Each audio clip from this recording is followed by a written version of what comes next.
Sir से छीनी मैं सदा देती रही, तू ना आया गाजी। जब रिदा सर से छीनी मैं सदा देती रही, तू ना आया गाजी। आले इमरान ने कहा और जिंदा ने कहा, ले बहन कैद हुई, तू ना आया गाजी।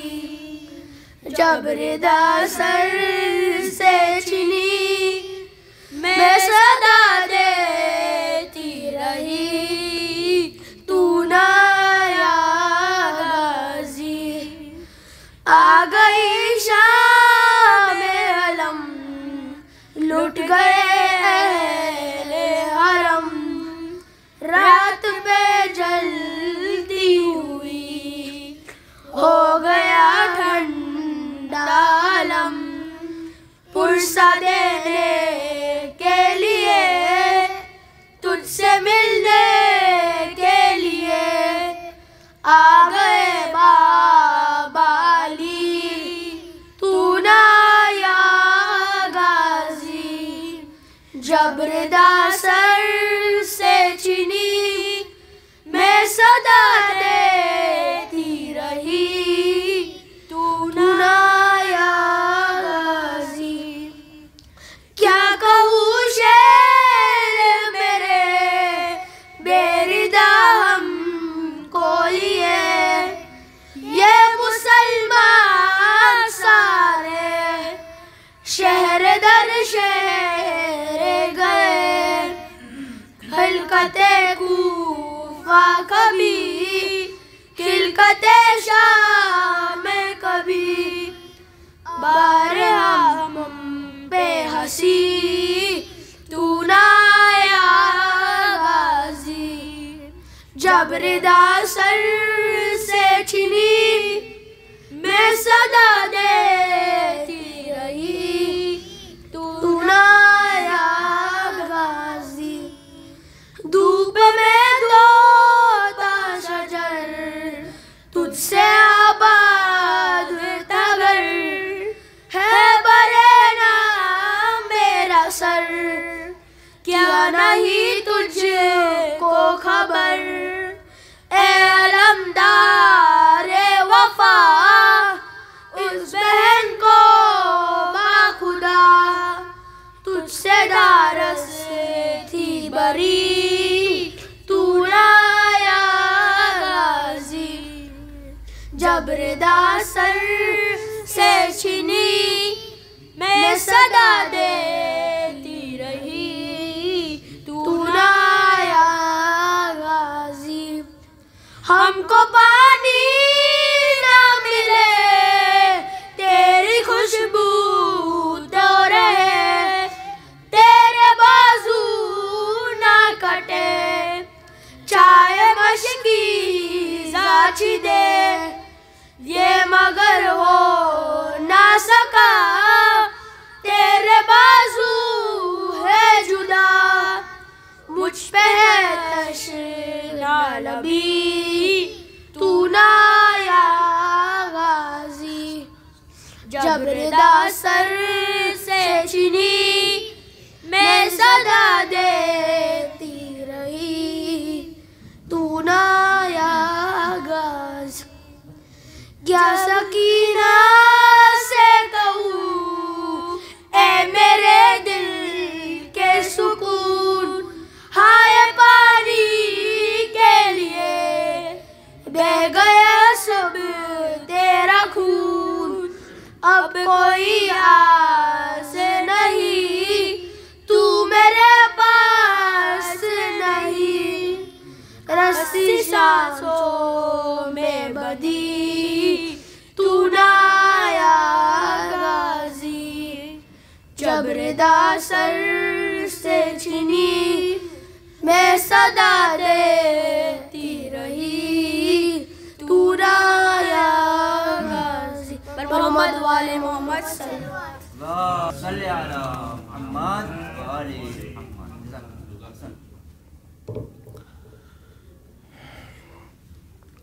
सल्लल्लाहु अलैहि मोहम्मद वाले मोहम्मद। सल्ली अला मुहम्मद वाले मुहम्मद। अब्बास के लाशे पर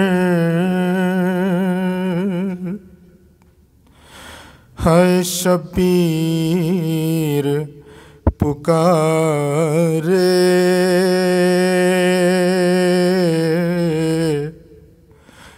उठो मेरे भाई। अरे अब्बास के लाशे पर है शबीर पुकारे,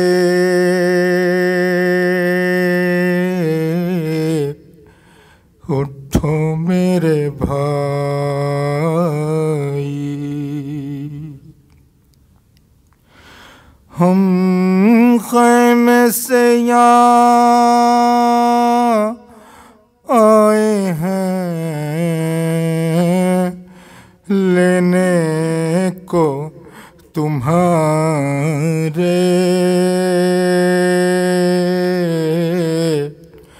उठो मेरे भाई।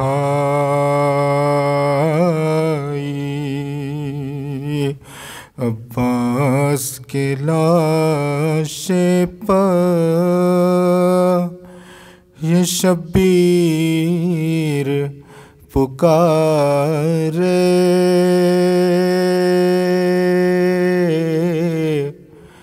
उठो मेरे भाई।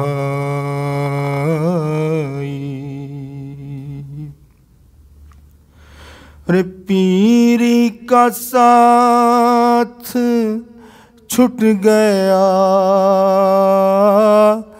हम हो गए बेआस। अरे तोड़ो ना मेरी आस। अरे आ जाओ तुम ही ऐ मेरी पीरी के सहारे,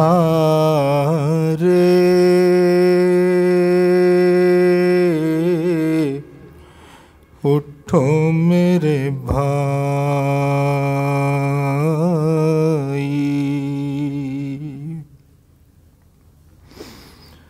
अरे तुम बाली सकीना के लिए लाए ना पानी, वो रोती है जानी। अरे बच्ची की जुबान देखो और असगर के इशारे, उठो मेरे भाई। अरे अब्बास के लाशे पर ये शबीर पुकारे,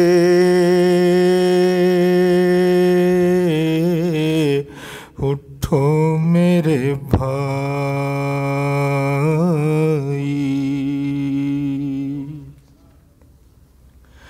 अरे छीनेंगे रिदा ज़ैनबो कुलसूम की अशरार,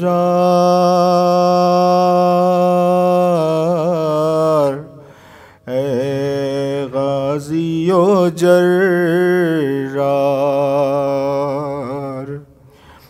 अरे हम छोड़ के जा हैं अब किसके सहारे।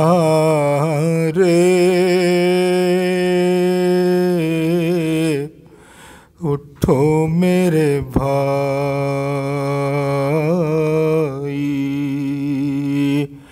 अब्बास के लाशे पर ये शब्बीर पुकारे।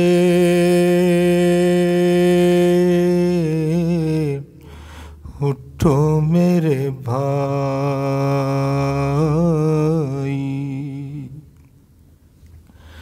अरे ढारस थी बहुत सबको ख्याल इसका तो रखते। अरे गुर्बत में न मरते। अरे तुम जीते मगर हम भी तो हिम्मत नहीं हारे। उठो मेरे भाई अब्बास के लाशे पर सलवात पढ़ो।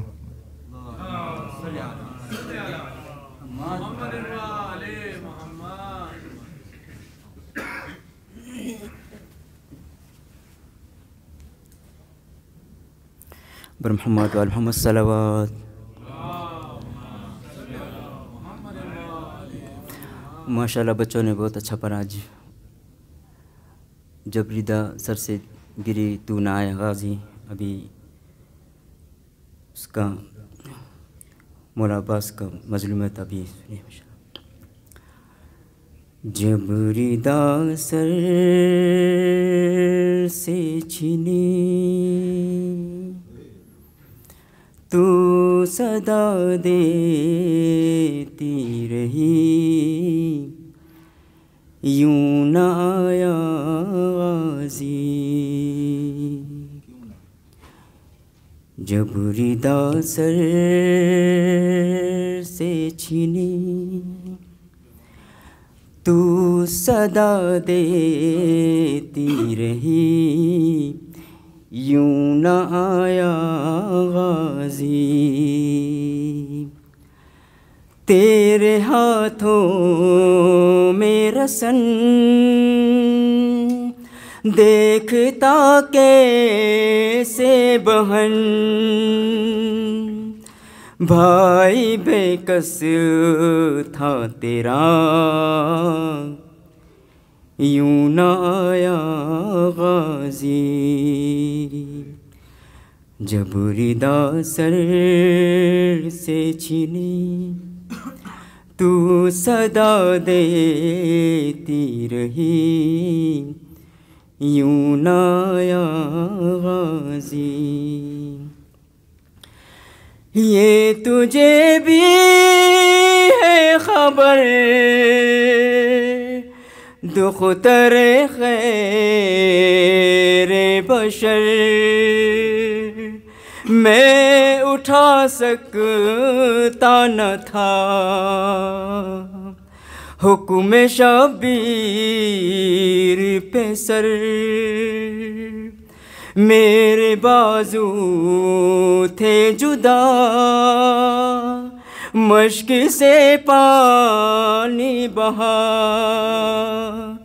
खा गई मुझको हया, यूं न आया गाज़ी। जब रिदा सर से छीनी तू सदा देती रही, यूं न आया गाज़ी। सुन के मैं तेरी सदा ये तो मुमकिन ही न था, मैं न आता कैसे दुख्तर शेरे खुदा बेरिदा देखूं तुझे कब था मंजूर मुझे हौसला मुझ में न था यूं ना आया गाज़ी मेरा छलनी तो बदन तेरे थे मुसले कफन खून से रंगी था बदन भाई बेकस था बहन गुर्ज था सर पे लगा गश में था भाई तेरा तेरा शिकवा है बजा यूं ना आया गाज़ी जंग में कर ना सका हुक्म शब्बीर जो था सकीना के लिए दम भी होठों पे रुका मश्क ज़ख्मी जो हुई रुक गई सांसें मेरी फिर कदम उठ न सका यूं ना आया गाज़ी जब मैं घोरे से गिरा आई अम्मा की सदा ए शहंशाह है वफा आ मेरी गोदी में आ रब ने भेजा था जिन्हें देखता कैसे उन्हें खून था आँखों में जमा यूं ना आया गाज़ी जब हुआ ठंडा आलम अम्मा ज़हरा की कसम किस तरह तुमसे कहूँ कैसा निकला मेरा दम वो तेरी आहो फुगा जलते खैमों का धुआं शर्म ने मार दिया यूं ना आया गाज़ी ये तो अच्छा ही हुआ आँख में तीर लगा यूं रसन बसता तुझे देखता कैसे भला मुँह दिखा सकता न था ये अलमदार वफा दिल मेरा डूब गया यूं ना आया गाज़ी जब रिदा सर से गिरी तू सदा देती रही यूं ना आया गाज़ी तेरे हाथों में रसन देखता कैसे बहन भाई बेकस था तेरा यूं ना आया गाज़ी जब रिदा सर से छिनी तू सदा देती रही, यूं न आया गाज़ी पर मोहम्मद मोहम्मद सल्लल्लाहु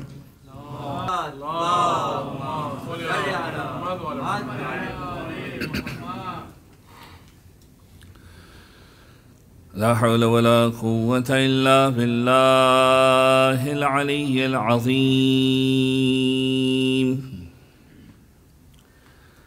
अऊज़ु बिल्लाहिस समीइल अलीम मिनश शैतानिर लईनिर रजीम।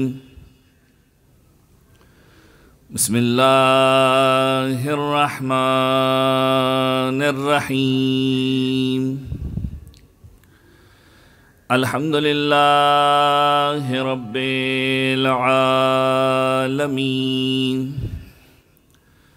अल्हम्दुलिल्लाहि इस्ततमामन लिनिअमतिहि वस्तिस्लामन लिइज़्ज़तिहि वस्तिअसामन मिन मअसियतिहि वस्तईनहु फ़ाक़तन इला किफ़ायतिहि। इन्नहु ला युज़िल्लु मन हदाह वला यइल्लु मन आदाह वला यफ्तक़िरु मन कफ़ा। सुम्मा अस्सलातु वस्सलामु अत्तहिय्यतु वल इकराम अला अशरफिल अंबिया'i वल मुरसलीन खातमिन नबिय्यीन सय्यदिना व नबिय्यिना व मौलाना बिल क़ासिम मुहम्मद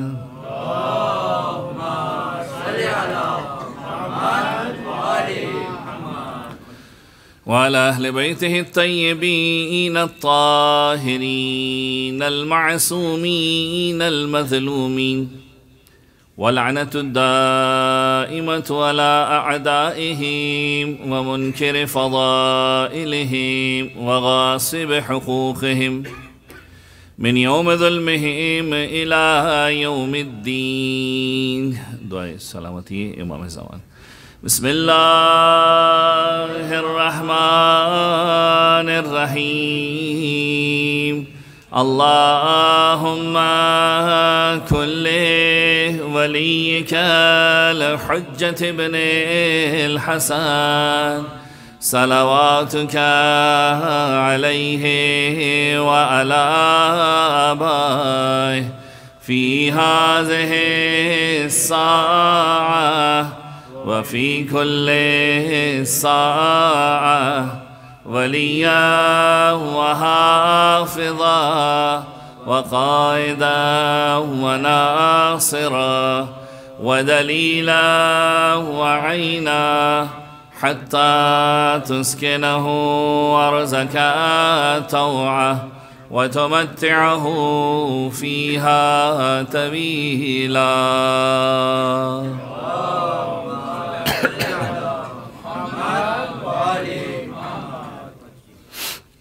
अम्मा बाद फ़क़द क़ाल अल्लाहुल हकीम फ़ी किताबिहिल करीम। बिस्मिल्लाहिर रहमानिर रहीम। वजअलनाहुम अइम्मतन यहदूना बिअम्रिना व औहयना इलैहिम फ़िअलल खैरात व इक़ामस सलात व ईताअज़ ज़कात व कानू लना आबिदीन। दुरूद पढ़ दीजिए मोहम्मद व आले मोहम्मद पर।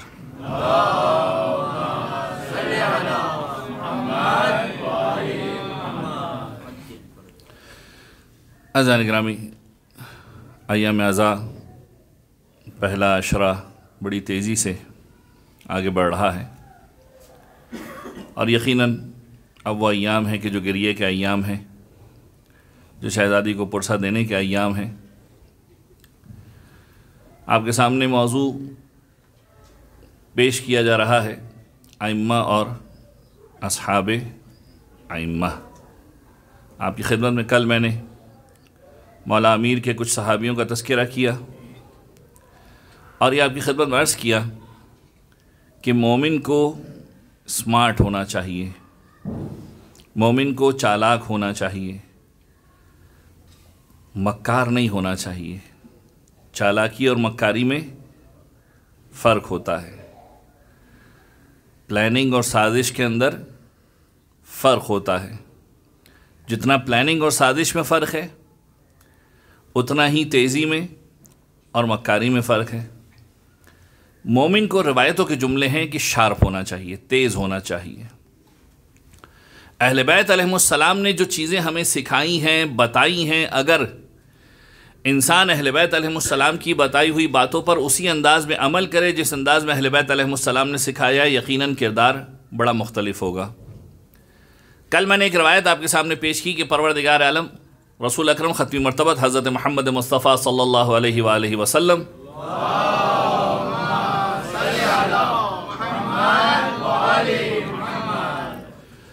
फरमाते हैं कि परवरदिगार आलम ने इंसान को 4 जवाहिर से नवाजा है, 4 क्वालिटीज़ से नवाजा है। ये कोर क्वालिटीज़ हैं। कौन कौन सी क्वालिटी थी? अक़ल, दीन, हया, और अगर साथ देंगे तो मुझे मज़ा आएगा, अक़ल, दीन, हया और अमल सालेह। ये 4 चीज़ें परवरदिगार आलम ने इंसान को जौहर के तौर पर दी हैं। इंसान अपनी अक़ल को बर्बाद करता है किसके ज़रिए से? गुस्से के ज़रिए से, गज़ब के ज़रिए से। मैंने आपकी खिदमत में अर्ज़ किया कि गुस्से को कंट्रोल करना है, क्या करना पड़ेगा? या तो वज़ू कर लो या अपनी पोजीशन को चेंज कर दो। उसकी कोर बेसिक्स को ख़त्म करने की कोशिश करो, बुनियादों को ख़त्म करने की कोशिश करो, जड़ को काटने की कोशिश करो। दूसरा, मैंने आपकी खिदमत में अर्ज़ किया कि दीन को ख़त्म करती है क्या चीज़? हसद। हसद से बचना है, किस अंदाज में बचोगे? चौथे इमाम की रिवायत मैंने आपकी खिदमत में पेश की कि जिनके साथ नेकियां कर रहे हो उस मकाम पर पॉजिटिविटी को लेकर आओ, मस्बत रवैये को लेकर आओ। मस्बत रवैया लाओगे, सामने वाले को अपने से बेहतर समझोगे, सामने वाले को अपने से अच्छा समझोगे, तो यकीनन बहुत सारे मामलात इंसान के सीधे हो जाएंगे। मैंने आपकी खिदमत में अर्ज़ किया कि बहुत सारी ऐसी क्वालिटीज़ हैं कि जो इंसान अपनी ज़िंदगी के अंदर पॉजिटिव रहने के लिए ला सकता है। गुफ्तगू आगे बढ़ेगी तो आपकी खिदमत में अर्ज़ करूँगा कि किस अंदाज़ में हम अपनी ज़िंदगी को, अपनी लाइफ को पॉजिटिव रख सकते हैं। लेकिन पहले उन जौहर के ऊपर बात करूँ कि जो बर्बाद हो रहे हैं और उन्हें हमें बचाना है। आपकी खिदमत में अर्ज़ किया, अक़ल को बचा लोगे गुस्से को कंट्रोल करने के ज़रिए से, दीन को बचा लोगे हसद को कंट्रोल करने के ज़रिए से, हया को बचाना है हिरस को कंट्रोल करने के ज़रिए से। अब ये हिरस, ग्रीडीनेस कैसे कंट्रोल होगी? बड़ा ख़तरनाक मामला है। किसी से भी पूछें तो किसी को भी माल का कम होना अच्छा नहीं लगता। अब इसे कंट्रोल करने का कुछ मुख्तलिफ तरीक़ा है, यानी ये कंट्रोल ऐसे तो नहीं होगी, आसानी से तो नहीं होगी। चले मासूम के दरवाज़े पर चलते हैं। सादिक़ आले मोहम्मद इमाम जाफ़र सादिक़ अलैहिस्सलातु वस्सलाम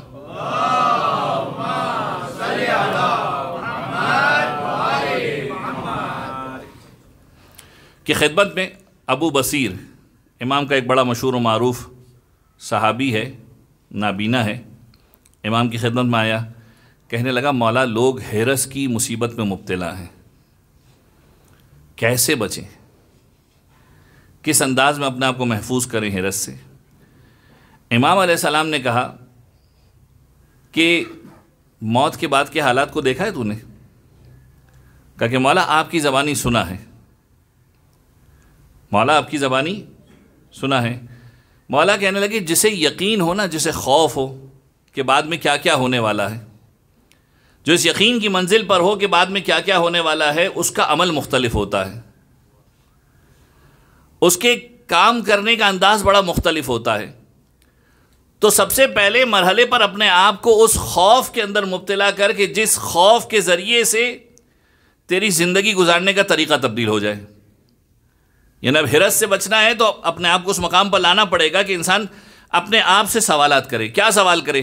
इतना जमा करूँगा, हिसाब भी तो देना है। मैंने आपकी खिदमत में अर्ज़ किया था, शायद किसी घर की मजलिस में मैंने अर्ज़ किया था कि याद रखिए हिसाब तो हर सूरत में देना है।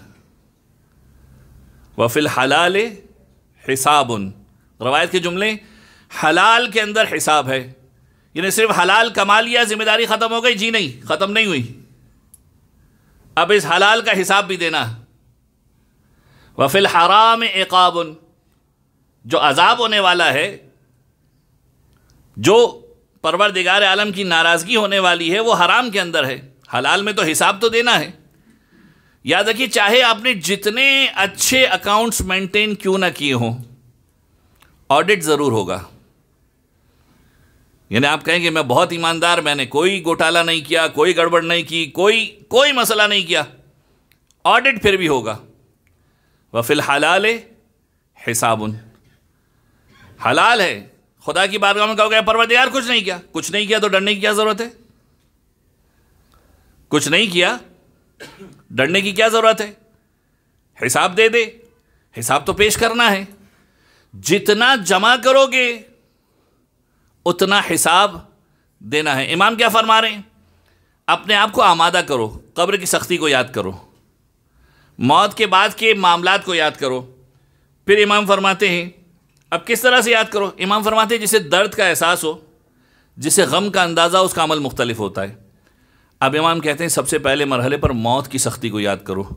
ये माल तुम्हें राहत नहीं देने वाला मौत के वक्त। यानी जितना भी माल तुम्हारे पास हो, जब सांसें उखड़ती है ना, वो अफराद के जो कभी किसी करीबी शख्स के साथ गए हो ना ज़िंदगी के आखिरी लम्हात के अंदर, और जब देख रहे हों कि वो इंसान सांस लेने के लिए कितना तड़प रहा होता है। कभी होता है किसी के साथ, मैंने खुद अपनी आंखों से तो ये मंजर देखे कि इंसान की जब सांस उखड़ती है तो फिर क्या होता है। उसके पास दुनिया जहां की दौलत हो, आप उसे सांसें नहीं दे सकते, उसकी सांसों में राहत नहीं दे सकते। वो तड़प रहा होगा। मुमकिन है हाथ में ब्रीफ केस हो, बच्चों के हाथ में, जिसमें लाखों डॉलर पड़े हुए हैं मसलन, लेकिन ये लाखों डॉलर उसे सांस खरीद कर नहीं दे सकेंगे। इमाम फरमा रहे, मौत को याद करो। ये माल मौत के वक्त तुम्हारे साथ नहीं जाने वाला। हिरस को ख़त्म करना है ना, मौत के वक्त तुम्हारे साथ नहीं जाने वाला। कब्र की तन्हाई को याद करो। अकेले होंगे, बड़ा कमरा भी नहीं है, रोशनी भी नहीं है, एयर कंडीशन भी नहीं है, बल्कि रवायत के जुमले इमाम फरमाते हैं, कब्र की तन्हाई को याद करो और फिर जिस्म के टुकड़े टुकड़े हो जाने को याद करो कि हड्डियां किस तरह से जुदा होंगी तुम्हारे जिस्म से। कुछ दिन गुजरेंगे ना, बॉडी डिकम्पोज हो जाएगी, फिर तुम्हारी हड्डियां बाकी रहेंगी, फिर आहिस्ता आहिस्ता वो हड्डियां भी चूरा हो जाएंगी। फिर इमाम फरमाते हैं, इसके बाद उस मरहले को याद करो कि किस तरीके से तुम्हारे जिस्म के हिस्से कीड़ों की खुराक बनेंगे। यानी तुम ये देखो कि किसी मकाम पर क्या माल तुम्हारे पास काम आ रहा है, क्या किसी मकाम पर तुम्हारा जमा किया हुआ तुम्हारे साथ है। इमाम फरमाते कि जब तुम देखोगे तो तुम्हें ऐसा महसूस होगा कि इतना माल जमा किया, काश कब्र के लिए कोई नूरानियत भेज देता, काश कब्र के लिए कोई रोशनी भेज देता, आसानियाँ तो होती, तन्हाई का एहसास तो नहीं होता। रवायतों के जुमले हैं ना, कब्र के अंदर तुम मोनिस को भी बुला सकते हो, यानी किसी अनीस को, किसी मददगार को बुला सकते हो। कौन है वो? कुरान करीम, नमाज शब। काश सोचते कि ये माल जमा करने से बेहतर ये काम किया होता। इमाम फरमा रहे, हिरस को इस अंदाज में काबू पाया जा सकता है। तो ये तीसरा नुस्खा हो गया। परवरदिगार आलम ने इंसान को हया जैसी नेमत दी, हिरस के ज़रिए से तुम बर्बाद करते हो। क्योंकि जब तुम हिरस में मुब्तला होते हो, याद रखिए, इंसान ग्रीडीनेस के अंदर ही सारी की सारी लिमिट्स क्रॉस करता चला जाता है, हया के सारे पर्दे चाक करता हुआ चला जाता है, कोई शर्म कोई हया नज़र नहीं आती। चौथी कैफियत, तुम अमल सालेह को गीबत के ज़रिए से बर्बाद करते हो। याद रखिए, गीबत वो गुनाह है कि जिस गुनाह के बारे में कहा गया कि जिसकी गीबत करे हो। गीबत का मतलब क्या है? गीबत का मतलब किसी शख्स की गैर मौजूदगी के अंदर पीठ पीछे कोई ऐसी बात कहना कि अगर उसके सामने कही जाती तो उसे बुरी महसूस होती। अब ये गीबत कहलाती है। परवरदिगार आलम ने इस गीबत को गुनाहाने कबीरा में से करार दिया। अच्छा, मसला ये है कि अब जब हम थोड़ा सा दीन सीख लेते हैं ना, तो हम बड़े स्मार्ट होकर काम करने कुछ, मौलाना ये बात तो सबको पता है, छुपी हुई बात तो है ही नहीं, वो शख्स तो खुल्लम खुल्ला गुनाह कर रहा है। मुझे याद पड़ता है हमारे असातिज़ा एक मिसाल पेश करते थे कि आयतुल्लाह खोई के पास एक शख्स आया और आकर कहने लगा कि मैंने आपकी ग़ीबत की, आप मुझे माफ़ फरमा दीजिए। अच्छा देखें, जहन में रखिएगा, कुछ गुनाहों का ताल्लुक़ फ़कत खुदा की ज़ात से है, कुछ गुनाहों का ताल्लुक़ इंसानों के आपस के मामलात से है।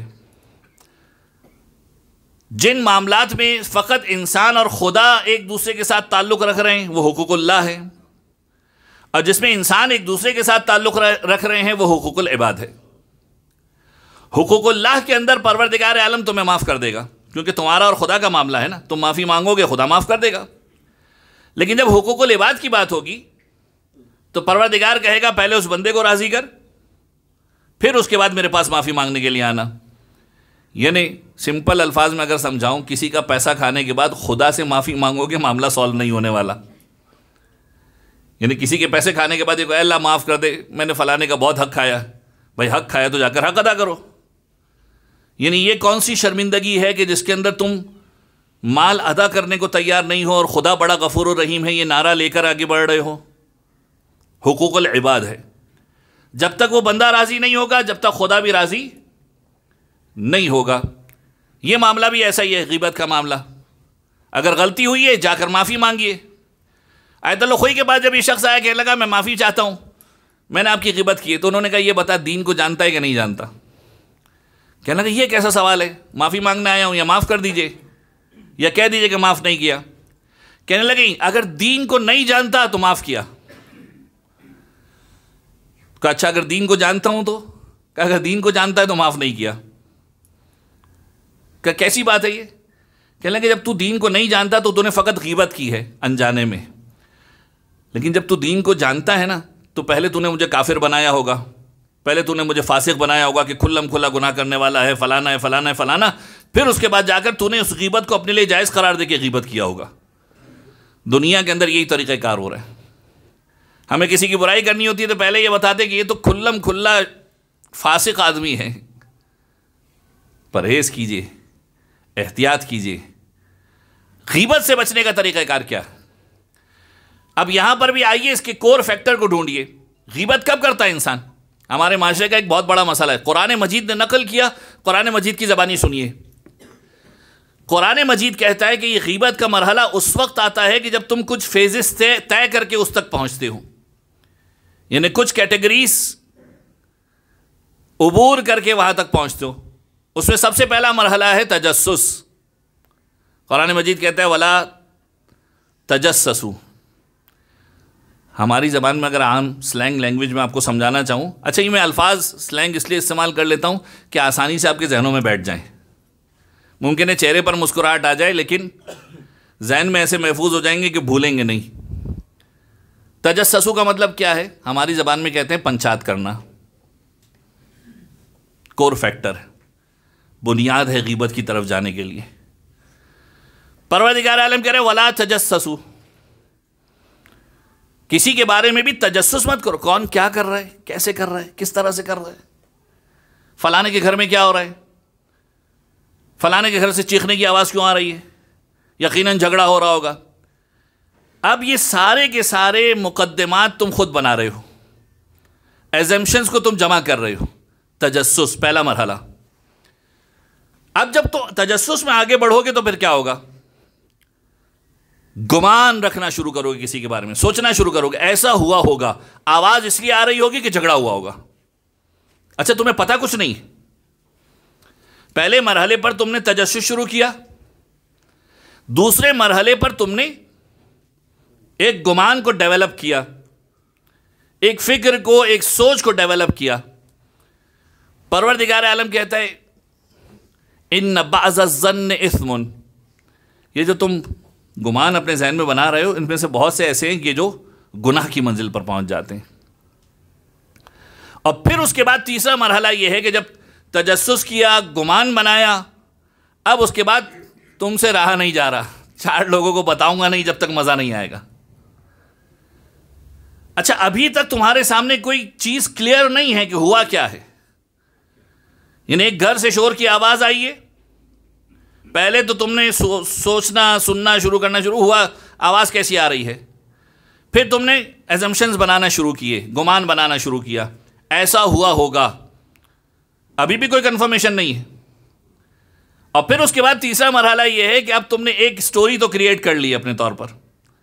दुनिया के अंदर अक्सर जगहों पे आप देखेंगे कि रियलिटी अलग होगी, स्टोरी अलग होगी।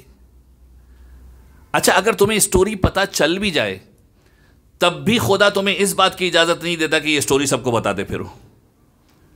यानी यहां पर तो दर हकीकत न सिर्फ ये कि गीबत है बल्कि तोहमत भी हो जाएगी, इल्ज़ाम भी हो जाएगा, किसी के ऊपर एतराज़ भी हो जाएगा। परवरदिगार आलम ने ऐसी किसी चीज़ को पसंद नहीं किया, इसीलिए सख्त तरीन जुमले इस्तेमाल किए गए गीबत के लिए। क्या कहा गया कुरान मजीद के अंदर? अयुहिब्बु अहदुकुम अन याकुला लहमा अखीहि मैततन फकरिहतुमुह। क्या तुम में से कोई ये पसंद करता है कि अपने मुर्दा भाई का गोश्त खाए? क्या तुम में से कोई पसंद करता है? यानी गीबत करना मुर्दा भाई के गोश्त खाने के बराबर है। यानी तुम्हारा भाई तुम्हारे सामने मुर्दा पड़ा हुआ है, तुम उसका गोश्त काट कर खा रहे हो। पका कर खाना तो दूर की बात, तुम अपने भाई का गोश्त काट कर खा रहे हो। किस कैफियत के अंदर हो? कराहत महसूस होती है। जब इस अमल से कराहत महसूस होती है, गीबत करने से भी कराहत महसूस करो। इंसान अगर अपने आप को इस मकाम पर लेकर आ जाए कि उसके कोर फैक्टर को ख़त्म करनी, नहीं कोशिश कीजिए तजस्सुस करने की। याद रखिए, अपनी ज़िंदगी में खुश रहेंगे जब दूसरों के मामलात में मुदाखलत नहीं करेंगे। यह आपको बहुत इंपॉर्टेंट फैक्टर बता रहा हूं आपकी ज़िंदगी के कामयाब होने के लिए। अपने मामलात की परवाह कीजिए।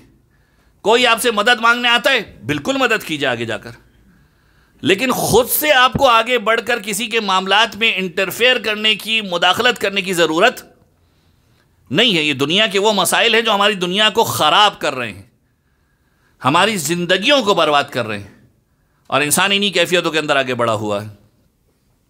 आज की ज़िंदगी का सबसे बड़ा मसला क्या है? मैंने आपकी खिदमत में अर्ज़ किया कि हम पॉजिटिविटी से बहुत दूर हैं। पॉजिटिविटी बढ़ाने के लिए जो एक इम्पॉर्टेंट फैक्टर है ना, हमारी सराउंडिंग्स, हमारे अतराफ़ के लोग। एक तहकीक के अंदर जुमला लिखा गया कि इंसान की ज़िंदगी के अंदर पॉजिटिविटी क्यों ख़त्म होती है? सबसे पहली चीज़ कि इंसान अपनी ज़िंदगी को दूसरों के साथ कंपेयर करता है। मेरे पास ये है, उसके पास इससे ज़्यादा है। जब कंपैरिजन शुरू करेंगे तो क्या होगा? कहीं ना कहीं पर कॉम्प्लेक्स का शिकार होंगे, कहीं ना कहीं पर एहसास कमतरी का शिकार होंगे। ये मत कंपेयर कीजिए कि किसके पास क्या है, ये सोचिए मेरे पास ये है, परवरदिगार आलम तेरा शुक्र है। डिजर्व करता था नहीं करता था, ये मैं कल परसों भी अर्ज कर चुका। परवरदिगार आलम की बारगाह में शुक्र अदा कीजिए। कंपैरिजन को छोड़ दीजिए, किसने क्या कुर्बानी दी आपको नहीं मालूम। दूसरा मसला जो हमारी ज़िंदगियों के अंदर, कि जिसकी वजह से हमारी ज़िंदगियों से पॉजिटिविटी ख़त्म हो रही है, वो मसला ये है कि हमारी सराउंडिंग्स, हमारे फ्रेंड सर्कल, इतने टॉक्सिक लोग हैं हमारे अतराफ़ में। तहकीक कहती है stay away from toxic people. अपनी ज़िंदगी को अच्छा बनाना चाहते हो, टॉक्सिक किस्म के लोगों से दूर रहो। यानी कुछ लोग होंगे ना जिनके पास आप बैठे तो आपको पूरी मार्केट की खबरें दे रहे होंगे।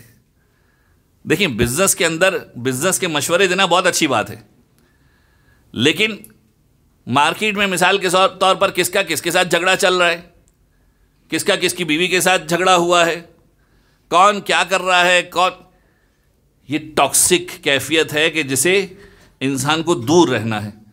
अच्छा, जब आप ये बातें सुनेंगे तो होगा क्या? आहिस्ता आहिस्ता आप भी टॉक्सिक हो जाएंगे। यानी वो इंसान जो चस्के लेकर आपको ये बातें बता रहा है, चटखारे लेकर आपको ये बातें बता रहे हैं, फिर आपकी भी यही कैफियत होगी कि आप भी 4 लोगों को इसी किस्म की बातें बताएंगे। अपनी ज़िंदगी को पॉजिटिव रखना चाहते हैं, अच्छा रखना चाहते हैं, stay away from toxic people. ऐसे लोगों से दूरी इख्तियार करें। कोई ये टॉपिक इस तरह के छेड़े कि जिसमें दूसरों की बातें हो रही हो, क्या दूसरों की बातें क्यों करते हो? अपनी बात करो, अपनी अपग्रेडेशन की बात करो, अपनी अपलिफ्टमेंट की बात करो, आगे बढ़ने की बात करो। तीसरा मसला जो हमारी पॉजिटिविटी के अंदर रुकावट बनता है कि हम ये बहुत सोचते हैं कि लोग हमारे बारे में क्या सोचते हैं। यानी हमें यह परवाह है कि वो फलाना मेरे बारे में क्या सोच रहा होगा, फलाना तुम्हारे बारे में क्या। भाई ये सोचो कि खुदा तुम्हारे बारे में क्या सोच रहा है। Don't think what people think about you, don't think. मत सोचो, मत सोचो कि लोग तुम्हारे बारे में क्या सोच रहे हैं। याद रखिए, लोगों को तो कोई भी राजी नहीं कर सकता। शेख बहाई ने अपने बेटे को नसीहत की, बड़ी लतीफ़ नसीहत के जुमले। शेख बहाई ने अपने बेटे को बुलाया, बिठाया, कहा देखो लोगों को खुश करने के पीछे मत भागना। आज हमारी दुनिया का मसला ये है कि हम कहते हैं 4 लोग नाराज़ हैं, हम सोच रहे हो तो कैसे राज़ी करें उन्हें, किस तरह से मनाएं। भाई खुदा को राज़ी करो। लोग अगर नाराज़ रह रहे हैं इसका मतलब तुमसे नहीं, खुदा से नाराज़ हैं। छोड़ दो उन्हें, खुदा मना लेगा।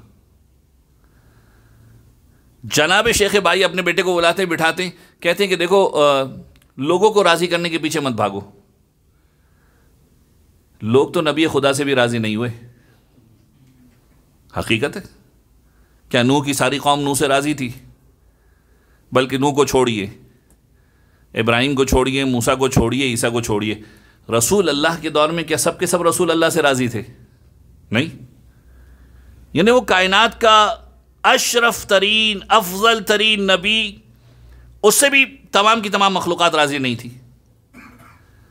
तो नबी खुदा भी सबको राज़ी नहीं कर पाए, तू कैसे राज़ी कर लेगा? अपने बेटे को समझा रहे हैं शेख भाई, अपने बेटे को राज़ी बता रहे हैं कि नबी भी सबको राज़ी नहीं कर सके, तुम कैसे राज़ी कर लोगे? फिर उसके बाद कहते हैं कि देखो लोगों की कैफियत ये है कि अगर तुम लोगों के सामने बहुत ज़्यादा एक्टिव रहोगे ना, बहुत ज़्यादा काम करोगे, तो कहेंगे कितना बेवकूफ़ है, इतनी मेहनत कर रहा है, दुनिया बैठ के खा रही है, अकेला मेहनत कर रहा है, बेवकूफ़ है। अच्छा, आज दुनिया ने इसके जुमले चेंज कर दिए हैं। आज दुनिया की तहकीकात के अंदर जुमले क्या है, इस जुमले को बयान करते हैं अलग अंदाज में, कहते हैं वर्क स्मार्टर नॉट हार्डर। आज दुनिया ऐसे इस अंदाज में कहती है, वर्क स्मार्टर नॉट हार्डर। यानी स्मार्ट वर्क करो, इतना ज़्यादा हार्ड वर्क करने की क्या ज़रूरत है? इस्लाम ने कहा कि जितनी मेहनत करोगे उतना मिलेगा। अच्छा, ये कुछ स्लोगन सुनने में बड़े अच्छे लगते हैं। यानी एक इंसान मेहनत करके एक काम को कर रहा है और दूसरा वाला एक क्लिक दबाता है, काम हो जाता है, लोग कहते हैं ओ स्मार्टर नॉट हार्डर।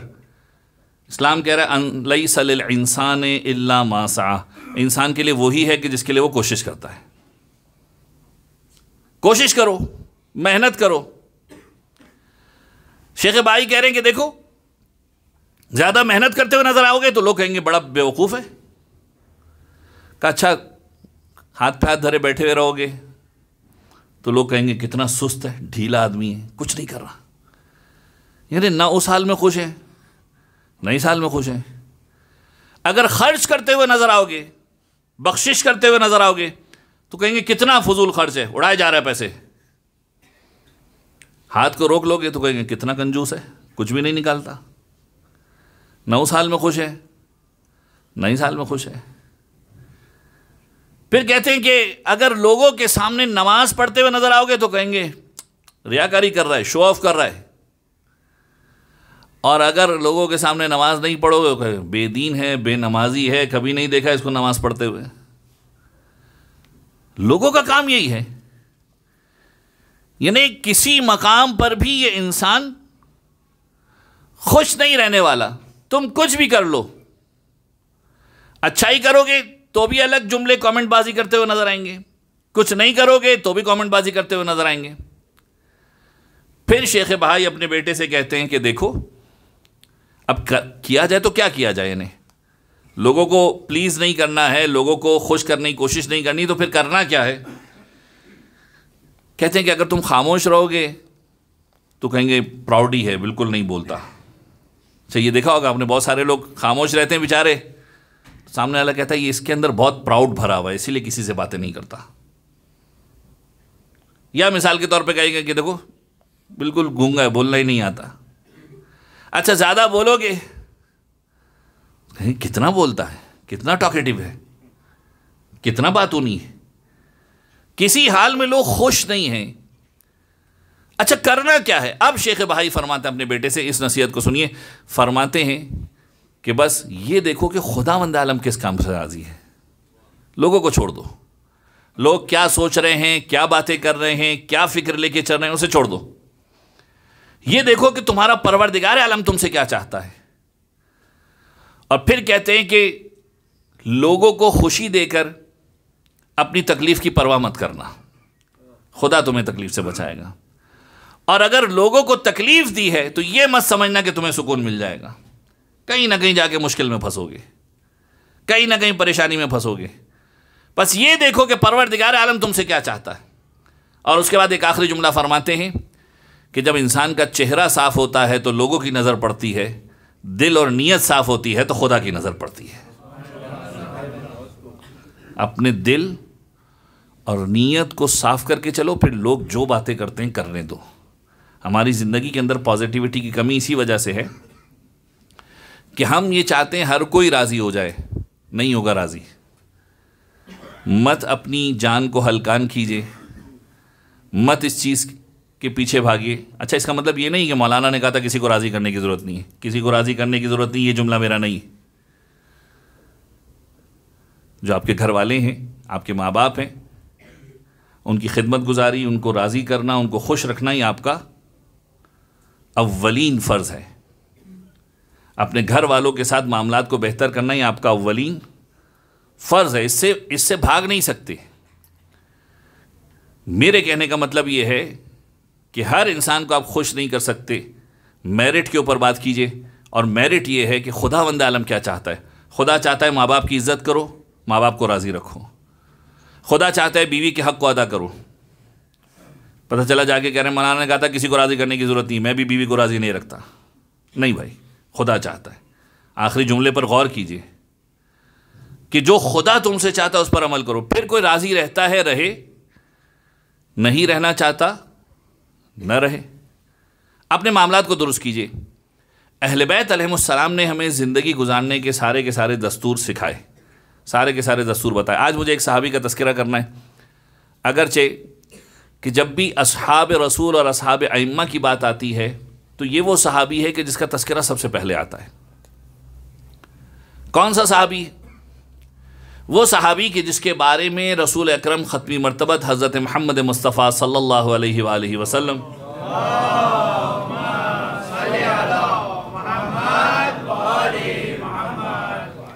जिसके बारे में फरमाते हुए नज़र आते हैं कि सलमानुम मिन्ना अहलल बैत, सलमान हम अहले बैत में से।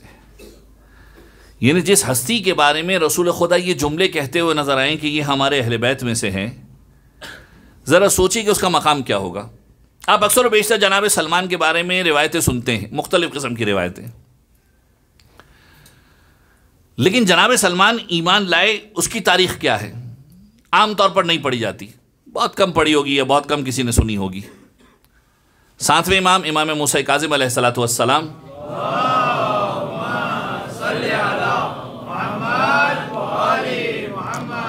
अच्छा ये जहन में रहे कि सलमान का मकाम इतना बुलंद है कि अहादीस के अंदर बाकायदा तौर पर ये जुमले हैं कि अगर लोग सलमान के असली मकाम से वाकिफ़ हो जाएं, अबू ज़र के असली मकाम से वाकिफ़ हो जाएं, और ये देखें कि वो अहले बैत अलैहिमुस्सलाम के मकाम से किस तरह से वाकिफ़ थे, तो लोग उन्हें दीवाना कहना शुरू कर देंगे।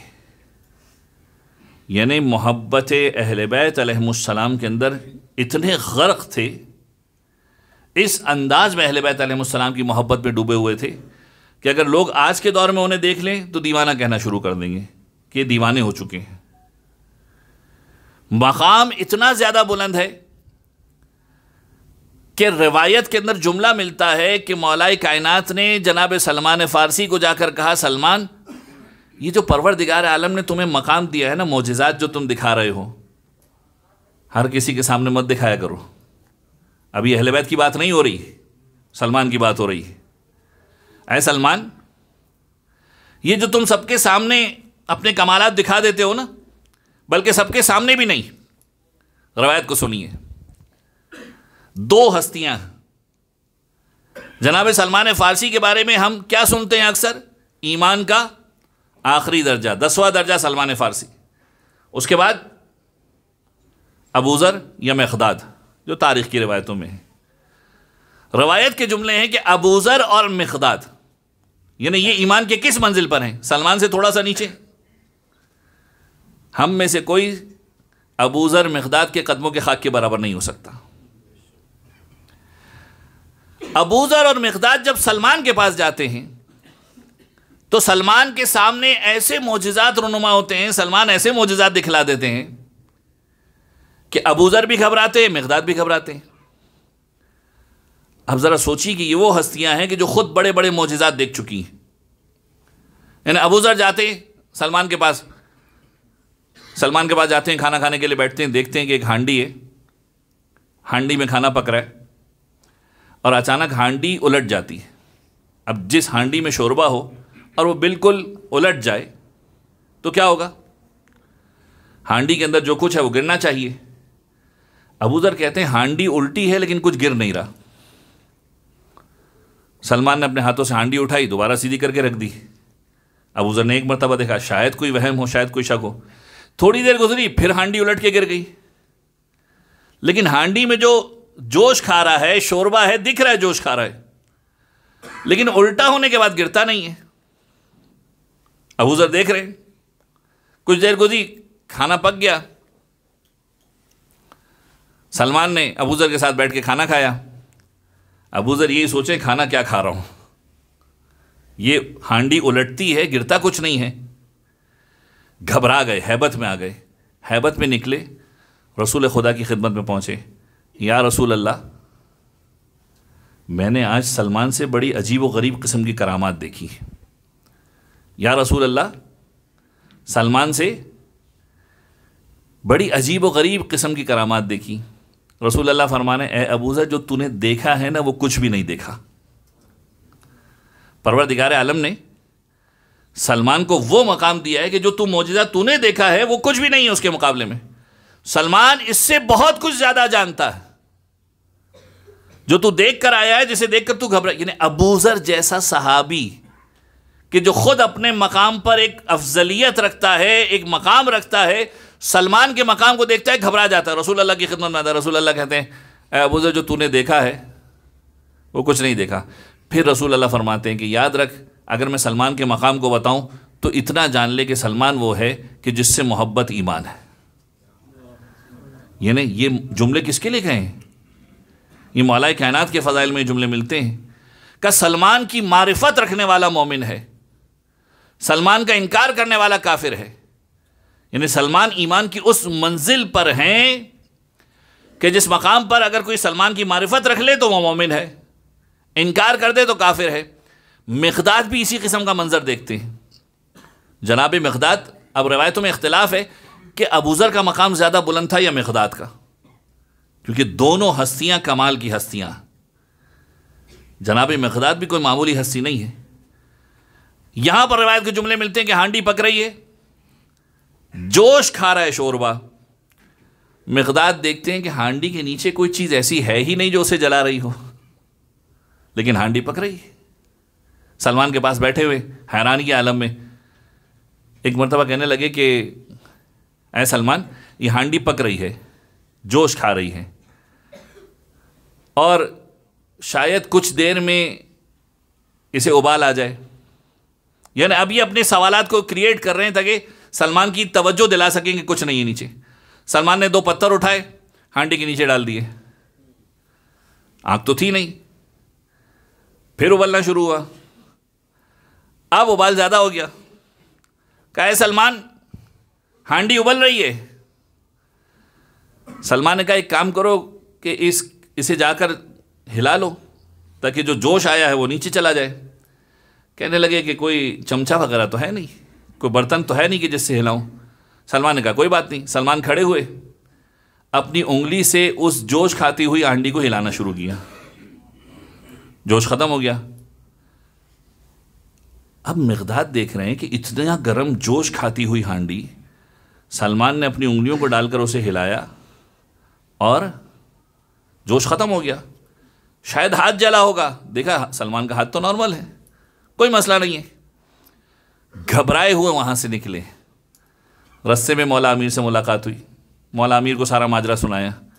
इसके बाद मौला अमीर सलमान के पास आया और जुमला कहा, है सलमान, ये जो मोजिज़ात और करामात दिखा रहे हो ना, अच्छा किसको दिखाया है? अबूज़र को, मिक़दाद को।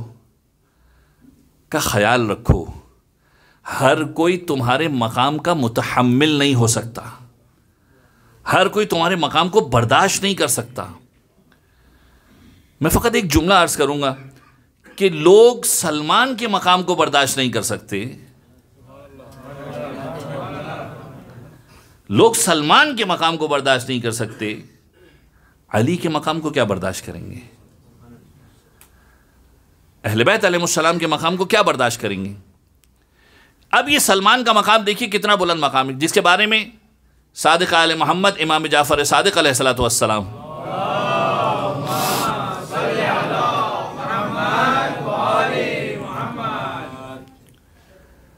ने जुमले कहे कि सलमान को परवरदिगार आलम ने अव्वलीन और आखिरीन का इल्म अता किया।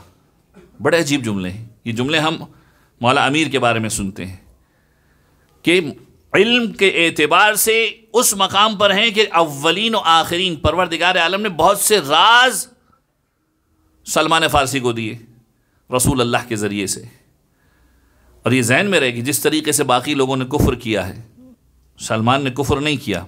आप सलमान की ईमान लाने की कैफियत को सुनिए, बड़ी अजीब रिवायत है। सातवें इमाम मूसा काज़िम अलैहिस्सलातु वस्सलाम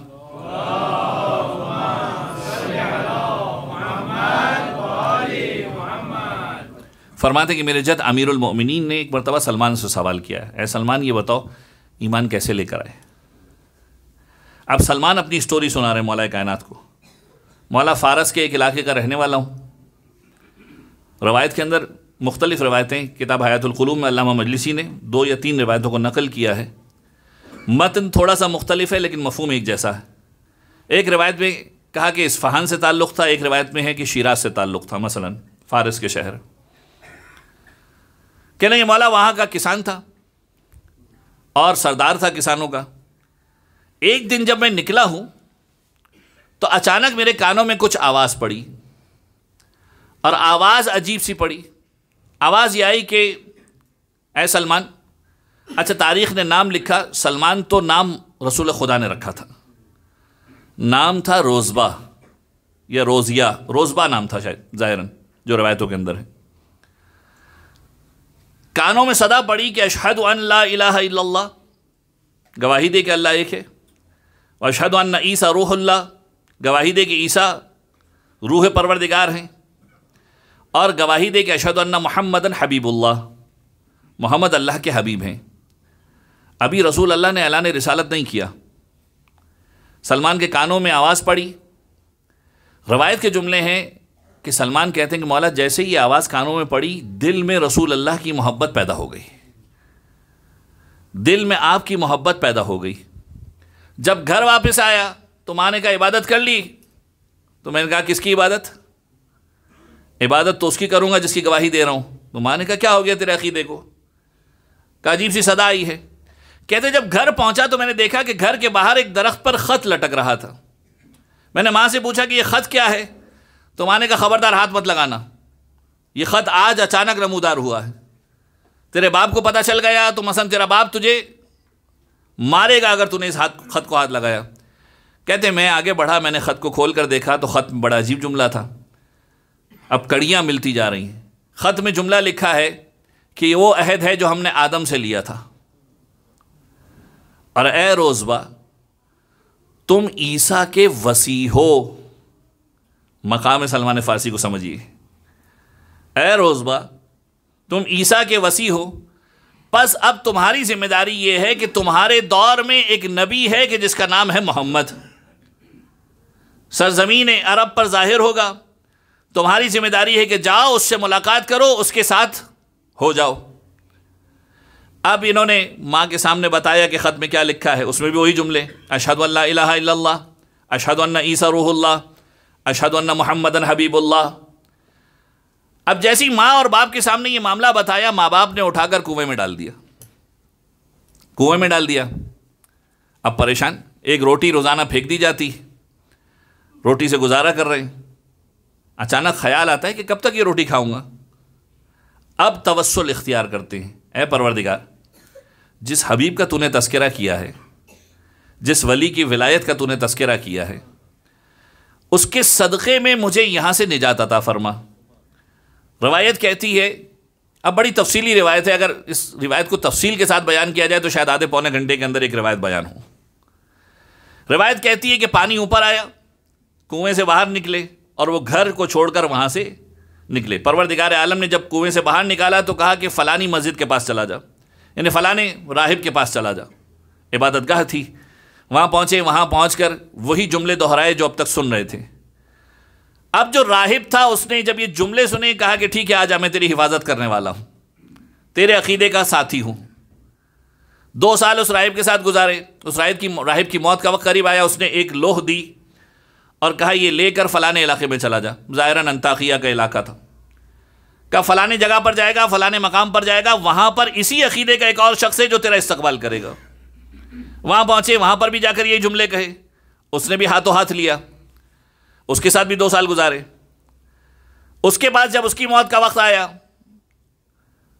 तो उसने कहा कि सिकंदरिया चला जा, वहाँ पर एक इबादत का मकाम है, वहाँ पर भी तेरा इस्तकबाल किया जाएगा। जब वहाँ पहुँचे, वहाँ पर भी कुछ अरसा गुजारा, ये लोह चलती रही। वहाँ पहुँचने के बाद जब उसकी मौत का वक्त आया तो उसने कहा कि अब मैं किसी ऐसे को नहीं पाता जो तेरा हम अकीदा हो। और अब वो वक्त करीब आ गया कि जो रसूल अल्लाह का मकाम है, जा मोहम्मद अरबी को ढूंढने की कोशिश कर। अब जब ये वहाँ से लोह लेके निकलते, का ये लोह जब मोहम्मद से मिलना तो उनके हवाले कर देना। ढूंढने निकलते हैं ग्रोह के साथ, वो ग्रोह जा रहा है।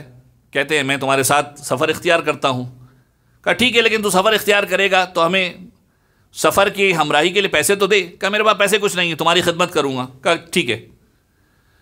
रस्ते में देखता है कि वो जानवर को मारते हैं ज़िबाह किए बगैर और ग़िज़ा का इंतज़ाम करते हैं।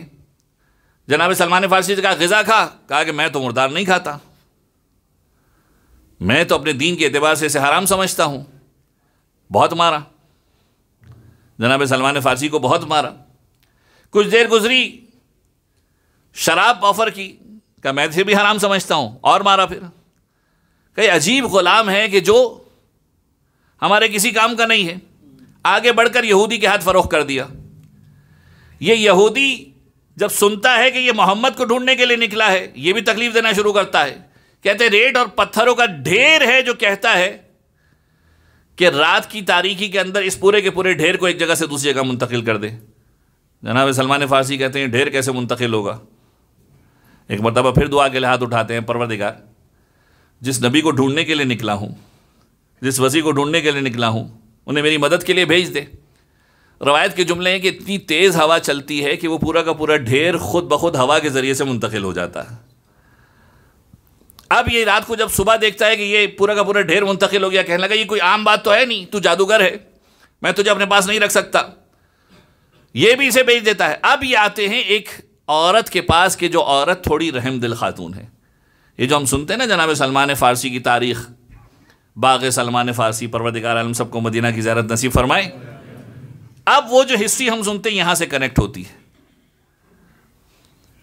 कि उस औरत ने ग़ुलाम बनाया, बड़ी रहम दिल थी, एक बाग़ दे दिया कि ये बाग़ अपने पास रख, इससे खा पी मज़े कर, लेकिन है तो ग़ुलाम। अब ये सोचते हैं कि कैसे रसूल अल्लाह से मुलाकात हो, कि इतने में देखते हैं कि 7 अफराद आ रहे हैं, बादल उनके ऊपर साया कर रहा है। कहने लगे कि ये मैंने जो नबी की अलामतें सुनी हैं, जो इबादत गाहों के अंदर जिनके साथ बैठा था, जो अलामतें बताई हैं, इनमें से यकीनन कोई एक नबी ज़रूर है, लेकिन कैसे पता चले कि 7 लोगों में से कौन सा नबी है। अब दिमाग में ख्याल आया कि अलामतों में मैंने और भी पढ़ा है कि ये जो नबी है इसके ऊपर सदका हराम है। अपने बाग़ के मालिक के पास पहुँचे, कहने लगे कि मैं चाहता हूँ कि कुछ खजूर के जो प्याले हैं उसे तू सदक़े के तौर पर मुझे दे दे। तो उसने कहा ठीक है। अब ये खजूर लेकर उन 7 लोगों के पास आते हैं। 7 लोगों के पास आते हैं और कहते हैं कि ये तसद्दुक है, सदका है, ये आपके लिए पेश कर रहा हूँ। रवायत के जुमले हैं कि रसूल अल्लाह ने और बाकी 3 लोगों ने उसे नहीं खाया। बाकी 3 लोगों को कहा, यानी 7 लोग थे टोटल, 4 लोगों ने नहीं खाया, 3 लोगों ने उसे खाया। इन्हें यह समझ में आ गया कि इन 7 में से ये 3 तो नबी नहीं है। अब इन 4 में से कौन है? अब ये 4 हैं कौन? एक जनाब हमज़ा सैयदुश शुहदा, एक जनाब अमीरुल मोमिनीन अली इब्न अबी तालिब अलैहिस्सलातु वस्सलाम है,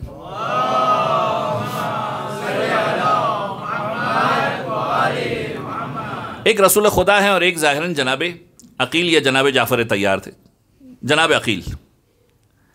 ये 4 लोग मौजूद हैं। इसे ये समझ में आ गया कि ये 4 लोग हैं कि जिनके ऊपर सदका हराम है और इन्होंने खजूरों का हाथ नहीं लगाया। अच्छा, खुद ने पढ़ा ये है कि जब हदिया देंगे तो ज़रूर खाएंगे। अब ये बात को कन्फर्म करने के लिए दूसरा जो प्याला था खजूर का भरा हुआ वो लेकर आया और कहने लगा कि ये मेरी तरफ से आपको हदिया है। देखा कि रसूल अल्लाह ने भी हाथ बढ़ाया, मौला कायनात ने भी हाथ बढ़ाया, जनाब हमज़ा ने भी हाथ बढ़ाया।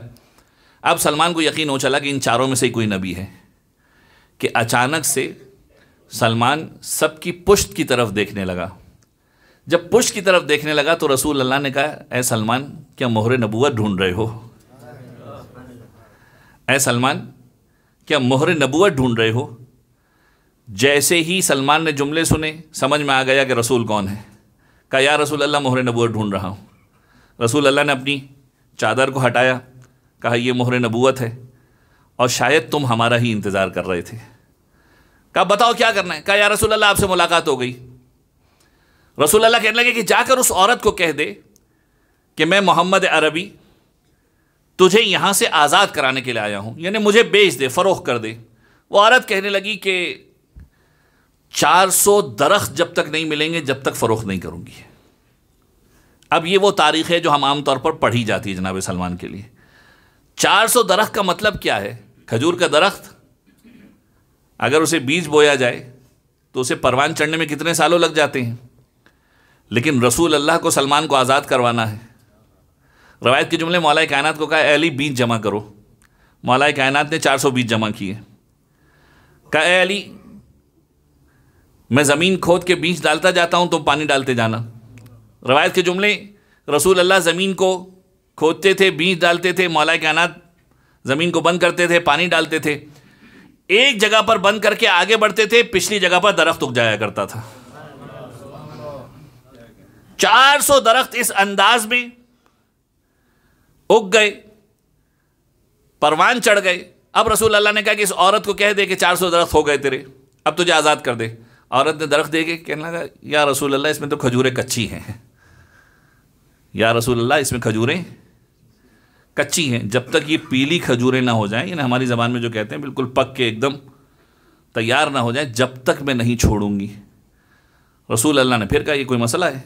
जो 400 दरख्त उगा सकता है वो क्या इन खजूरों को नहीं पका सकता? एक मरतबा जिब्राइल आए, अपने परों से हवा दी तो 400 के 400 दरख्त पक गए। औरत को जैसे दरख्त चाहिए थे वो मिल गए। फिर रवायत के जुमले की औरत ने कहा सलमान को तंज़िया अंदाज में कि मैं तुझे एक दरख्त के बदले भी हवाले कर देती। रसूल अल्लाह ने कहा कि हमें सलमान की कीमत पता है, हमें सलमान की कीमत पता है। और फिर सलमान को अपने साथ इख्तियार किया और कहा, आज से तेरा नाम है सलमान। ये सलमान कोई मामूली मकाम नहीं है, ज़हन में रखिएगा। इमाम फरमा रहे इल्म अव्वलीन और आखिरीन के हामिल हैं। रसूल अल्लाह से इल्म मिले। 5वें इमाम के जुमले ये हैं कि इल्म अव्वलीन और आखिरीन से मुराद ये नहीं है कि मौला कायनात से ऊपर हैं, मुराद ये है कि इल्म अव्वलीन यानी रसूल अल्लाह ने भी सारा इल्म दिया सलमान को, मौला कायनात ने भी सारा इल्म दिया। और इल्म फरासत इतनी थी कि सलमान लोगों के पास से गुज़रते थे तो उनके हालात को जानते थे। एक मकाम से गुजरे, एक शख्स को देखा, कहा तूने कल रात जो फलाना गुनाह किया है ना, खुदा की बारगाह में जाके माफ़ी मांग लेना। वो शख्स ये सोचने लगा कि वो काम जो फ़कत मेरे और खुदा के दरमियान है, सलमान को कैसे पता चला। आइम्मा अलैहिमुस्सलाम ने सलमान के मकाम को बताया। वज़ान निगरामी, आज की शब जिस हस्ती के साथ मखसूस है, मैं चाहता हूँ सलमान फ़ारसी के साथ उसे जोड़ूँ। रवायत के जुमले हैं कि करबला में एक शख्स ऐसा था कि एक बहस निकली कि ये बताओ सलमान फ़ारसी का मकाम ज़्यादा बुलंद है या अबुल फ़ज़ल अब्बास का मकाम ज़्यादा बुलंद है। तो ये शख्स कहने लगा कि सलमान फ़ारसी ने दौरे रसूल अल्लाह को भी देखा है, मौला अमीर को भी देखा है, अब्बास अमीरुल मोमिनीन के फ़र्जंद हैं, यकीनन सलमान का मकाम ज़्यादा बुलंद होगा। कहते हैं दूसरी सुबह आया तो आकर सबके सामने कहने लगा कि अबुल फ़ज़ल अब्बास का मकाम ज़्यादा बुलंद है। लोगों ने कहा इतनी जल्दी तूने राय तब्दील कर ली? कहता है मैं जब ख्वाब में गया, बिस्तर पर लेटा, आंखें बंद हुई तो मैंने देखा कि एक दरबार है कि जिसमें अबुल फ़ज़ल अब्बास मसनद के ऊपर बैठे हुए हैं और सलमान फ़ारसी, अबू ज़र, मिक़दाद और बाकी लोगों के साथ खड़े हुए हैं। कहते हैं मैं उस मकाम पर पहुंचा तो सलमान मेरे करीब आए और आकर कहने लगे कि अबू ज़र और मिक़दाद के मुकाबले में तो मेरा इल्म यकीनन ज़्यादा है, लेकिन जब अबुल फ़ज़ल अब्बास की बात आती है ना तो मैं अब्बास के कदमों का ग़ुलाम हूँ। और यकीनन इल्म अबुल फ़ज़ल अब्बास को अगर देखा जाए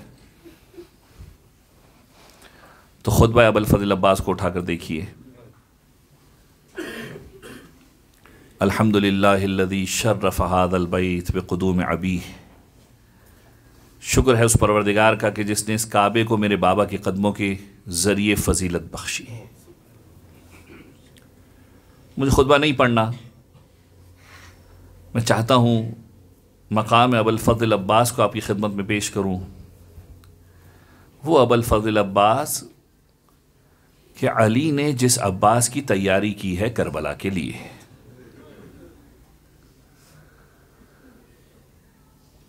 अली चाहते हैं कि अली करबला में मौजूद नहीं होंगे, लेकिन कोई अलमदार करबला में ऐसा हो जो हुसैन पर अपनी नुसरत करते हुए अपनी जान को कुर्बान कर दे। रवायतों ने बड़ा अजीब जुमला लिखा कि जब मेरा मौला इस दुनिया में तशरीफ़ लाया है ना, तो रवायत जुमला लिखती है कि अली अब्बास को गोद में लेते थे, अब्बास के बाजुओं को चूमते थे, अब्बास के बाजुओं को बार बार चूमते थे। उम्मुल बनीन ये मंजर देख रही थी। एक मरतबा सवाल किया, आका क्या मेरे अब्बास के हाथों में कोई ख़राबी है, क्यों इसे बार बार चूमते हैं?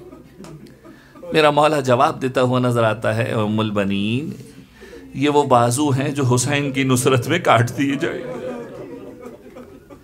उम्मुल बनीन ये वो बाजू हैं जो हुसैन की नुसरत में काट दिए जाएंगे। रवायतों के जुमले हैं कि जब अब्बास इस दुनिया में आए, शहजादी ज़ैनब आगे बढ़ी, आगे बढ़कर अब्बास को गोद में लिया और अब्बास के कानों में कुछ बात करने लगी। अमीरुल मोमिनीन ने सवाल किया, बेटा ज़ैनब क्या बात कर रही हो? कहा, बाबा अपने भाई से बात कर रही हूँ, मेरी चादर का मुहाफिज आ गया। बाबा मेरी चादर का मुहाफिज आ गया। जानते हो अबुल फ़ज़ल अब्बास का मकाम क्या है? अबुल फ़ज़ल अब्बास का मकाम ये है कि चौथे इमाम के सामने जब किसी रावी ने अबुल फ़ज़ल अब्बास का नाम लिया ना, रवायत के जुमले हैं कि उसने देखा कि मेरा चौथा इमाम अपने मकाम से खड़ा हो गया। कहता है मुझे ऐसा महसूस होने लगा कि शायद कोई गलत फहमी है। कहता है मैंने जानबूझकर दोबारा अबुल फ़ज़ल अब्बास का नाम लिया। कहा दोबारा मेरा मौला अपने मकाम से खड़ा हो गया। कहता जब तीसरी बार मैंने नाम लिया ना, तो मेरा मौला मेरी तरफ देखकर कहने लगा, अगर तू क़यामत तक भी मेरे चचा का नाम लेता नहीं, तो क़यामत तक भी मेरे चचा का नाम लेता रहेगा, मैं मुसलसल खड़ा होता रहूँगा, मैं मुसलसल अब्बास का एहतराम करता रहूँगा। ये अबुल फ़ज़ल अब्बास है जो बाबुल हवाइज है अजीज़ों, कटे हुए हाथों के साथ इंसान की नुसरत करने वाला है। ये वो अबुल फ़ज़ल अब्बास है। उलमा बयान फरमाते हैं करबला में एक सैयद का बेटा बीमार हुआ, इतना बीमार हुआ कि तबीबों ने जवाब दे दिया। वो लेकर अपने बेटे को अबुल फ़ज़ल अब्बास की खिदमत में आया, मौला की खिदमत में छोड़ दिया। कहा मौला वैसे ही मर चुका है, मैं आपके हवाले करके जा रहा हूँ। कहता रात को छोड़ कर गया, फजर का वक्त था कि बेटा सही सलामत घर पर आ गया। बेटा हैरान, बाप हैरान हुआ। कहा बेटे से, कहा तू सही कैसे हो गया? कहने लगा आपने अबुल फ़ज़ल अब्बास की खिदमत में मुझे छोड़ा ना, मैंने देखा कि मैदान महशर है, रसूल अल्लाह बैठे हुए हैं और फरिश्तों से कहा जा रहा है कि ये अबुल फजल अब्बास की बारगाह में आया है, शिफा मांगने के लिए आया है। फरिश्तों को जवाब मिल रहा है कि इसकी मौत लिखी जा चुकी है, इसकी मौत लिखी जा चुकी है। कहता है कि जब बार बार ये जुमले हुए, मैंने देखा कि एक सवारी आई है, एक सवार आया है कि जो अपना नाम अबुल फजल अब्बास बताता है, रसूल अल्लाह की खिदमत में आता है। रसूल अल्लाह की खिदमत में आकर कहता है, या रसूल अल्लाह, या रसूल अल्लाह, मुझे फ़कत इतना बता दीजिए क्या मेरा लक़ब बाबुल हवाइज नहीं है? या रसूल अल्लाह, क्या मेरा लक़ब बाबुल हवाइज नहीं है? रसूल अल्लाह ने कहा, अब्बास तेरा लक़ब बाबुल हवाइज है। कहा, आका ये मेरी खिदमत में शिफा मांगने के लिए आया है, हाजत मांगने के लिए आया है। अगर मेरा लक़ब बाबुल हवाइज है तो इसको ज़िंदगी अता कर दीजिए, वरना मुझसे ये लक़ब ले लीजिए। रिवायत के जुमले हैं कि रसूल अल्लाह ने कहा, ए अब्बास तेरा लक़ब बाबुल हवाइज है, तेरे सदक़े से दुनिया को शिफा मिलने वाली है, तेरे अलम के ज़रिए से सबकी मुश्किल हल होने वाली है। कहता है कि मैंने बस आंखें खोली, देखा सही व सालिम हूँ। मेरा मौला अब्बास कटे हुए हाथों से लोगों की जरूरतों को पूरी, बाजू सलामत नहीं है अजीज़ो अब्बास के। रवायतों के जुमले हैं, ये अब्बास की हस्ती वो हस्ती है जिसे बाबुल हुसैन कहा गया। लोगों को जब कोई हाजत होती थी ना, हुसैन से अबुल फजल अब्बास की बारगाह में आते थे, मौला अब्बास आप हुसैन की बारगाह में सिफारिश कर दीजिए, बाबुल हुसैन है। और अब का एक शायर है, कहता है कि जब मैंने देखा अबुल फजल अब्बास के मकाम को तो मैंने एक जुमला लिखा। जुमला क्या था? कहता है मैंने जब करबला की तारीख़ को पढ़ा तो मैंने जुमला लिखा। जुमला ये लिखा कि रोज़े आशूर हुसैन अब्बास की पनाह में मौजूद है। कहता है लेकिन जब पहला शेर लिखा तो मुझे ऐसा महसूस हुआ कि कहीं मकाम इमामत की तौहीन ना हो जाए। मैंने दूसरा शेर नहीं लिखा।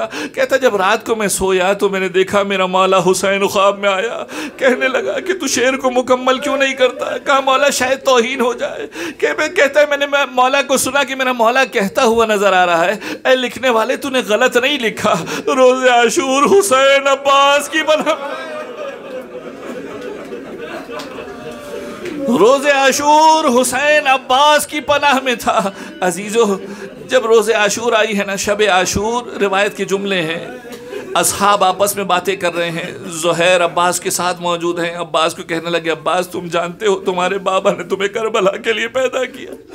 अब्बास तुम जानते हो तुम्हारे बाबा ने तुम्हें अलमदार करबला बनाया है। एक मरतबा अब्बास कहने लगे, चचा ज़ुहैर क्या जोश दिला रहे हैं? बस एक मरतबा मेरे आका से मुझे इजाज़त दिलवा दीजिएगा, एक मरतबा मुझे मेरे आका से इजाज़त दिलवा दीजिएगा। अजीजों वही इजाज़त है जो अब्बास को न मिली। रवायत के जुमले हैं, सुबह आशूर आई, अब्बास बार बार मौला की खिदमत में आते हैं, बार बार मौला के पास आते हैं, आका मुझे जंग की इजाज़त दे दीजिए, आका अब्बास को जंग की इजाज़त दे दीजिए।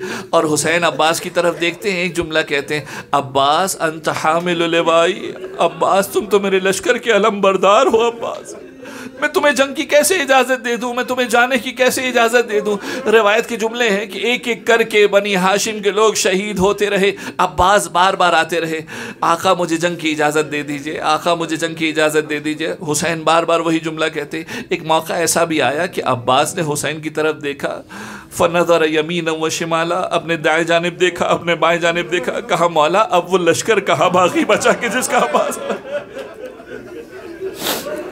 मौला वो लश्कर कहाँ बाकी बचा के जिसका अब्बास अलमदार होता था, मौला मुझे इजाज़त दे दीजिए। हुसैन ने फिर भी इजाज़त न दी। रिवायत के जुमले हैं, कुछ देर गुजरी, सकीना चचा का हाथ पकड़ के बाबा के,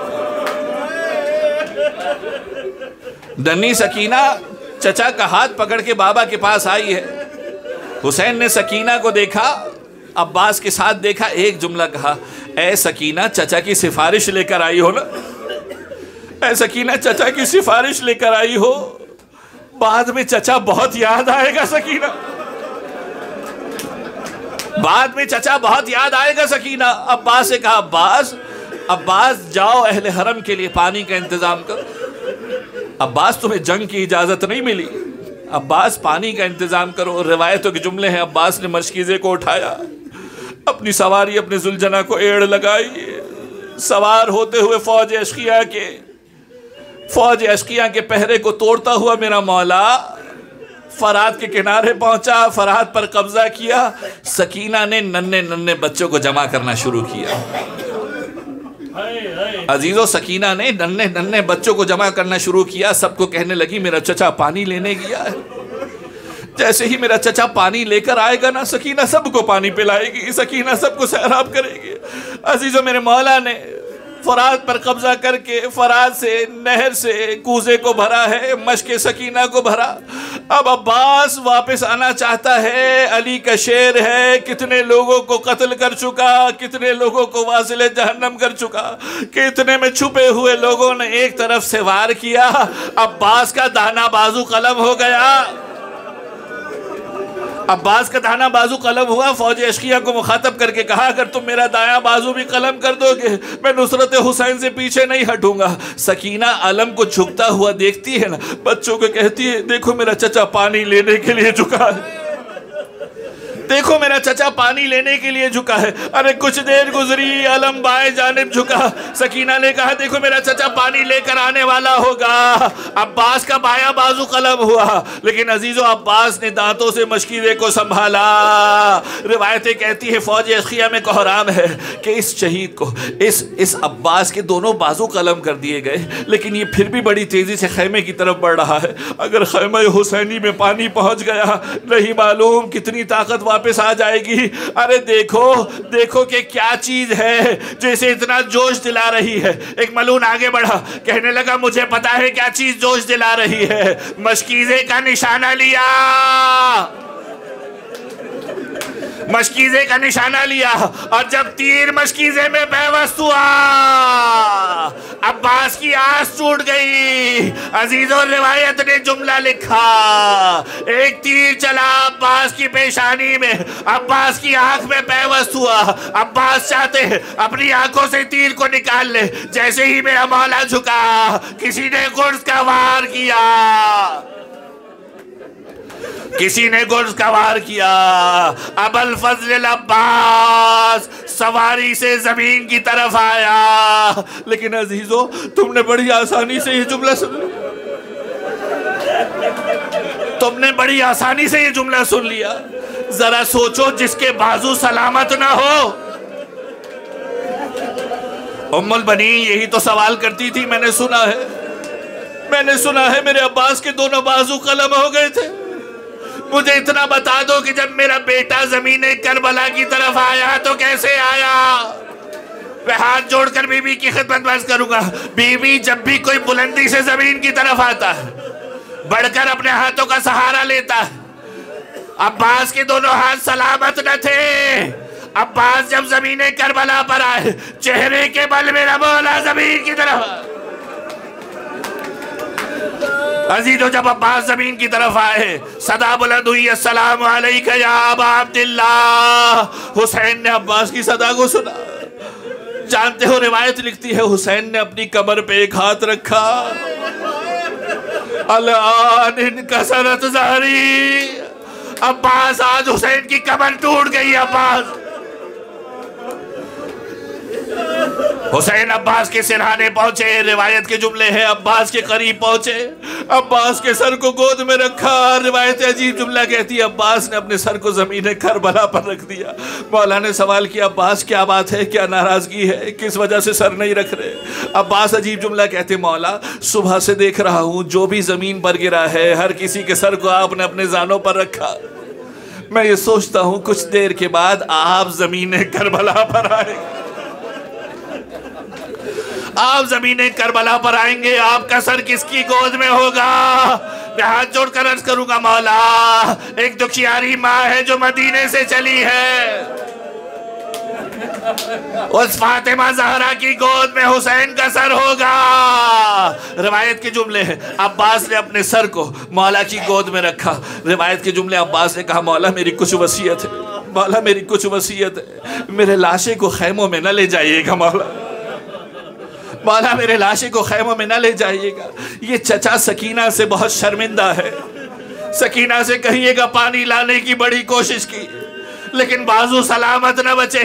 मैं नहीं चाहता कि मेरा लाशा सकीना के सामने खैमों में जाए। मौला मेरे लाशे को यही फरहद के किनारे दफना दीजिएगा।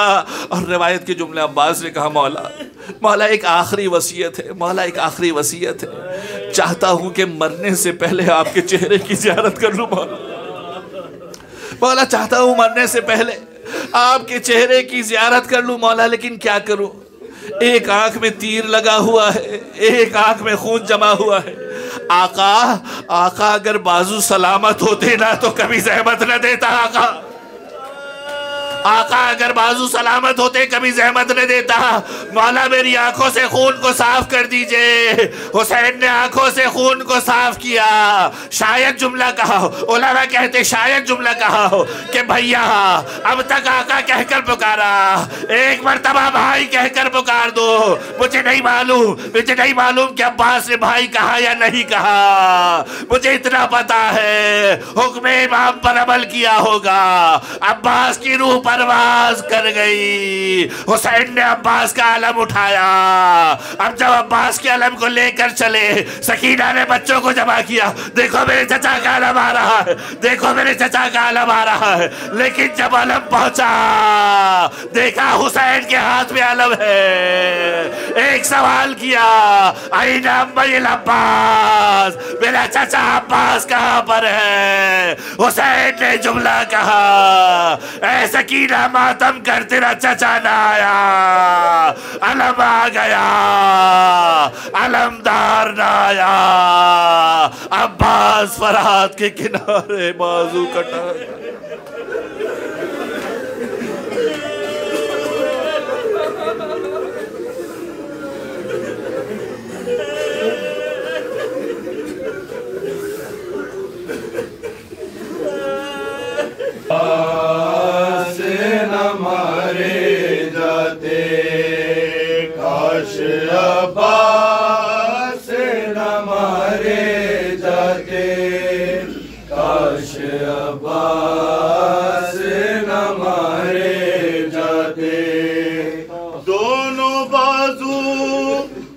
शहनशाह है वफा के थामे, लाश अब्बास पे शबीर बुका करते थे।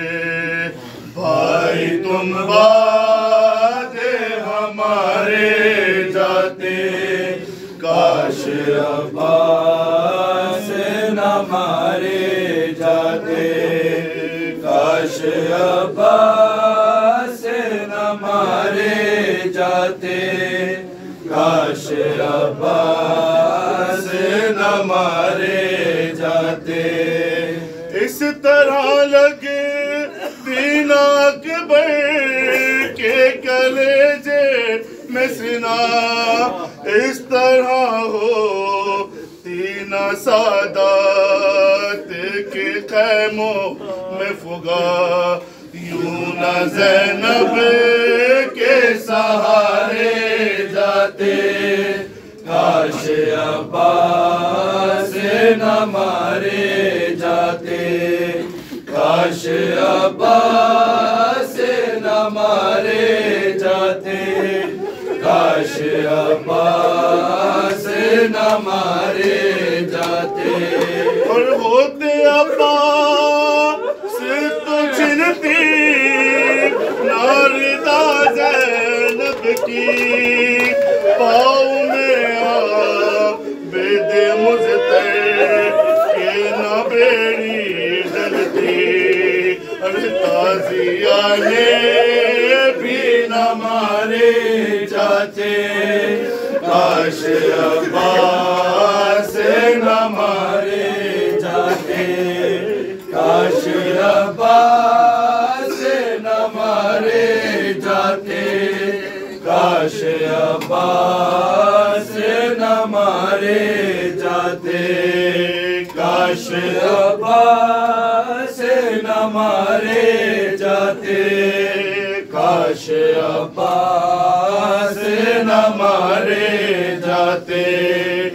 गर्दन शाह आप यूं में न खंजर चलता, यूं न खर्शी दे इमामत सर मकतल ढलता, यूं न सरने जो पे सारे जाते,